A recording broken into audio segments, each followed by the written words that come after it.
ಆ ನಂತರ ಅದಕ್ಕೆ ಸಸ್ಯಕ್ಕೆ ಅಧಿಪತಿ ಯಾರಿರ್ತಾನೆ. ಈಗ ಮಂತ್ರಿ ಮಂಡಲದಲ್ಲಿ ಒಬ್ಬೊಬ್ಬರಿಗೆ ಒಂದೊಂದು ಪೋಸ್ಟ್ ಕೊಟ್ಟಾಗೆ ಗೊತ್ತಾಯ್ತಾ, ಯಾರ್ಯಾರು ಅವರವರಿಗೆ ಅಧಿಪತಿಗಳಾಗಿರ್ತಾರೆ ಅಂತ ಹೇಳೋದ್ರ ಮೇಲೆ ಪ್ರತಿಯೊಂದು ಗ್ರಹಗಳಿಗೂ ಅವರವರದ್ದಾಗಿರ್ತಕ್ಕಂಥ ಒಂದು ನ್ಯಾಚುರಲ್ ಗುಣ ಅಂತ ಇರುತ್ತೆ, ನೈಸರ್ಗಿಕ ಗುಣ ಅಂತ ನಾವು ಕರಿತೀವಿ ಅದನ್ನ. ಗೊತ್ತಾಯ್ತಾ, ಸೂರ್ಯನಿಗೆ ಒಂದು ಗುಣ ಇರುತ್ತೆ, ಮಂಗಳನಿಗೆ ಇನ್ನೊಂದು ಗುಣ ಇರುತ್ತೆ, ಗುರುವಿಗೆ ಇನ್ನೊಂದು ಗುಣ ಇರುತ್ತೆ. ಹೀಗೆ ಪ್ರತಿಯೊಂದು ಗ್ರಹಗಳಿಗೂ ಅವರವರದ್ದೇ ಆಗಿರ್ತಕ್ಕಂತಹ ಒಂದು ಗುಣಗಳು ಅಂತ ಇರ್ತಾರೆ. ಗೊತ್ತಾಯ್ತಾ, ಯಾರ್ಯಾರು ರಾಜರಾಗಿರ್ತಾರೋ ಆ ರಾಜರಾಗಿರ್ಬೇಕಾದ್ರೆ ಯಾವ ಗ್ರಹಗಳಿರ್ತಾರೋ ಅವರ ಇನ್ನರ್ ಕ್ವಾಲಿಟೀಸ್ ಏನಿರುತ್ತೋ ಅದು ಆ ಕಾಲದಲ್ಲಿ ಹೆಚ್ಚು ವ್ಯಾಪಕವಾಗಿ ಉಳ್ಕೊಳ್ಳುತ್ತೆ. ಗೊತ್ತಾಯ್ತಾ, ಆ ನಂತರ ಈಗ ರಾಜ ಮಂತ್ರಿ ಒಂದು ದೇಶ ನಡೆಸಬೇಕಾದ್ರೆ ರಾಜ ಮಂತ್ರಿ ಕಾಂಬಿನೇಷನ್ ಬೇಕಾಗುತ್ತೆ. ಹೌದಾ, ಹಾಗಾದ್ರೆ ಈಗ ಮುಖ್ಯವಾಗಿ ಈ ಸಂವತ್ಸರಕ್ಕೆ ಬರೋದಾದ್ರೆ ಈ ಸಂವತ್ಸರದ ಅಧಿಪತಿ ಯಾರು ಅಂತಂದ್ರೆ ಗುರು ಬೃಹಸ್ಪತಿ.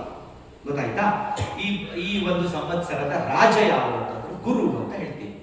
ಹಾಗಾದ್ರೆ ಗುರುವಿನ ಫಲ ಏನು ಅಂತಂದ್ರೆ, ಗುರುವು ರಾಜರಾಗಿರುವುದರಿಂದ ದ್ವಿಜರು ಸತ್ಕಾರಗಳನ್ನು ಮಾಡಲ್ಪಟ್ಟವರಾಗಿಯೂ ತಮ್ಮ ತಮ್ಮ ಕುಲಧರ್ಮಗಳನ್ನು ಅನುಷ್ಠಾನ ಮಾಡುವವರಾಗಿಯೂ ಒಳ್ಳೆಯ ನಡತೆಯುಳ್ಳವರಾಗಿಯೂ ಇರುತ್ತಾರೆ.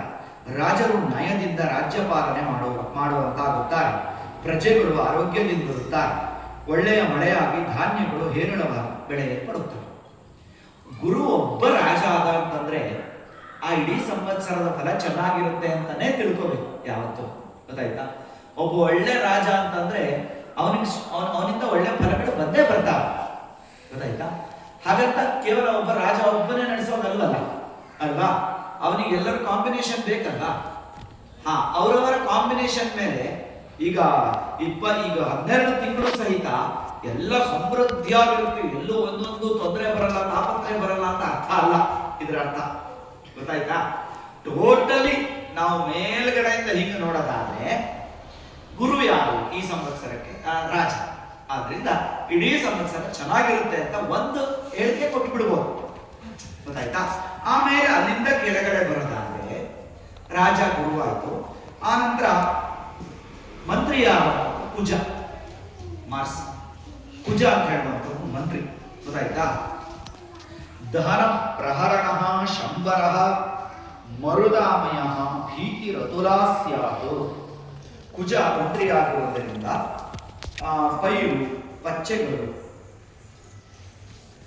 ಆಗ ಪಚ್ಚೆಗಳೆಲ್ಲ ಒಣಗಿ ಹೋಗಿ ಅಗ್ನಿ ಭಯ ಉಂಟಾಗುತ್ತೆ. ಕುಜ ಅಂತಂದ್ರೆ ಅವನು